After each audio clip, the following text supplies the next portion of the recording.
আজকে দেখাবো দেশি ট্যাংরা মাছের রেসিপি, তাও আবার আমার পছন্দের তরকারি দিয়ে। হ্যালো এভরিওয়ান, আসসালামু আলাইকুম। কেমন আছেন? আশা করি অনেক অনেক ভালো আছেন। তো দেশি মাছ ট্যাংরা মাছ আজকে রেসিপি দেখাবো, আপনাদের সাথে শেয়ার করবো। তো প্রথমে আমি পেঁয়াজটা একটু ভাইজে ব্রাউন কালার করে নিলাম। করে নেওয়ার পর সুন্দর করে লাড়াচাড়া দিয়ে হলোই করবো।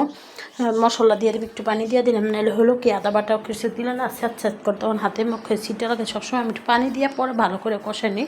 তো যাই হোক, হলুদের গুঁড়া, মরিচ গুঁড়া, ধনে পাখি, জিরা পাখি, লবণ সব কিছু, আদা বাটা, রসুন বাটা, টমেটো, এগুলো দিয়ে মানে মশলাগুলো একটু দিয়ে ভালো করে কষে পরে যেরকম আসলে হলো কাঁচামরিচ আর টমেটো দিয়ে আমি তাহলে কালারটা সুন্দর আসে তরকারির। তো এই দেখেন দেশি একবার কসকস দেশি ট্যাংরা মাছের রেসিপি করবো আজকে, তাও আবার আমার পছন্দের তরকারি দিয়ে।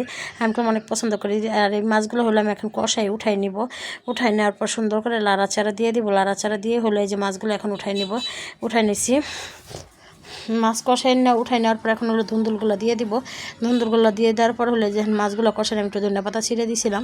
আর এই যে কষানো হয়ে গেছে ধুন্দুলটা, দেখেন একবার এক করে ধুন্দুল ছিল, একবার একটু হয়ে গেছে। আর ধুন্দুলের তরকারি করবো একবার কম হয়ে যায়। তো এখন পানি দিয়ে দিব। পানি দেওয়ার পর হলো যেহেতু কাঁচা মাছ আমি কষাইছি, বেশি কষাই না করবো। এখন পানির সাথে সাথেই মাছগুলো দিয়ে দিলাম। মাছগুলো দেওয়ার পর একটু জাল দিয়ে পর হলো ধনিয়া পাতা দিয়ে দিব। আর কে কে রেসিপিটা পছন্দ করেন অবশ্যই একটু কমেন্টে জানাবেন। আমার কাছে ট্যাংরা মাছ, দেশি ট্যাংরা মাছ যে কোনো তরকারি দিয়ে রান্না করলে আমার কাছে অনেক ভালো লাগে। তো যাই হোক, আমার তরকারিকে রান্নার এখন প্রায় হয়ে গেছে। আমি ভালো করে লাড়াচাড়া দিয়ে মিক্স করতেছি ধনিয়া পাতাটার সাথে।